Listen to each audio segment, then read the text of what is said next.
Alright, in this video we are going to talk about form and space. So I'm here on the form slide.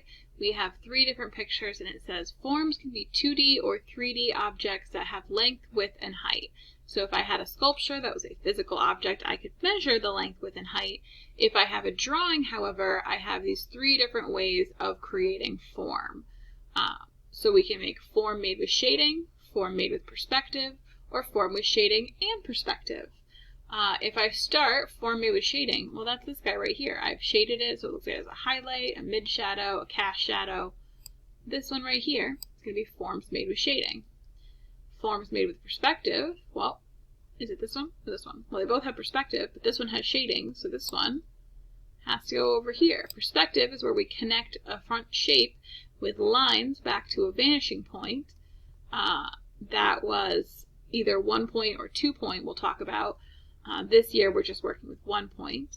The last one down here has to be forms made with shading and perspective, because we're using the shading we used up here plus the perspective box we used over here, and it's the most realistic is when you use shading and perspective together. Alright, go ahead and move those over, and then we're going to head over to the space pages. Alright, so space is pretty much everything. It is the area above, between, below, around, inside, without, all of the stuff. Space is everywhere in an artwork. When you are labeling it, we break it down into positive versus negative, or foreground, middle ground, background. If you have a very simple image, like this image of the cats here, the positive versus negative is going to be the best way to talk about it. Positive is always within the thing you are drawing, negative is always outside of the thing. So the within part, it's inside the cats, and it says label the icon where the area is represented in black. So inside the cats here is black, so that's going to be positive space. Outside of the cats is black, so that's going to be negative space. Oh, I rolled too far. Down here we have foreground, middle ground, background. This is not just one thing. There's like a whole lot of depth and space going on. That's why we have to use these three terms. Foreground is going to be the part that's in front of, right before you. It's where you can see the most detail, like all the little blades of grass here. You can see the face on the lioness.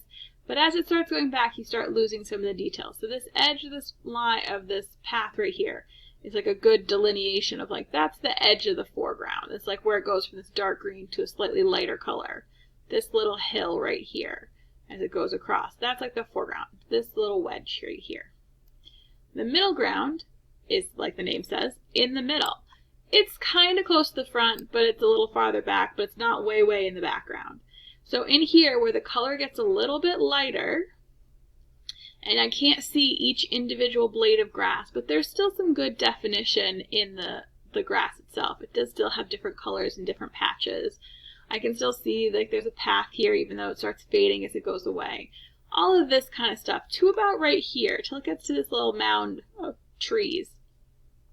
That's kind of your middle ground. When it starts getting way, way back here where it's really fuzzy and like even the mountains are super blurry behind this tree and everything, that's going to be your background. Anything that's like at your horizon line or farther back, that's going to be the background, way, way far off in the distance. And this background goes all the way around here, around the edge of the tree, up over here, down here, around this edge of the tree. The tree, even though it's like up here, is still in the middle ground, because if you think about the roots of the tree, that's the ground that it's going to be in. It's not just because the tree goes up doesn't mean it grows backwards, if that makes sense. It goes straight up, and so it stays in the middle ground. As artists, we have developed a lot of different tricks for how to create space. You can use these in your artwork to make a flat picture look a lot deeper. So the first one is overlapping. If I come to this shape tool over here, doesn't matter which shape I choose. I have to choose one shape here. I'm going to change the color so it's slightly more interesting. If I take another shape, let's do this one, and I overlap those two, again I can change the color so it's easier to see.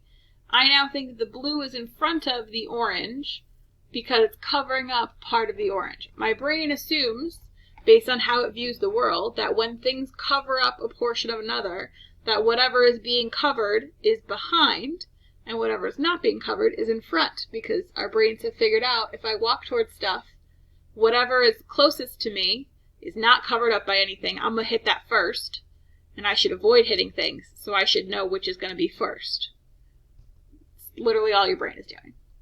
Size, on the other hand, we talked about, sorry, I clicked the wrong button. We talked about having things be bigger in the front. Like in the front, we could see all the little blades of grass. So as things come closer to us, we can see them better. They get bigger. As things go back into space, they get smaller. Same thing with details. When something is, come here, really far away, it's going to be small and you're not going to be able to see any of the detail in it. Whereas if you drew the same thing, but closer up, it would be larger and you'd be able to see the details inside of it. As it goes away, you can't see it as well. Color is the same exact situation. Far away, it's going to get grayed out, like those mountains, that they're kind of like a bluish color, even though mountains aren't really blue. It's because the color is fading, we're not able to see it as well. Whereas if I make one that's closer, I can change the color here. It's going to be a bright, vivid color that really stands out. Converging lines, I'll go to my line tool this time. We're going to start with a horizon line. Converging are those lines that come together at a point. So this right here, there's just a couple little lines, and if I go in here, I can actually change this little line dash right here. If I change it to a dash, nope, that's kind of small. I don't know that you can see that. Hang on. Let's zoom in. Okay, let's go through all these because I was kind of zoomed out.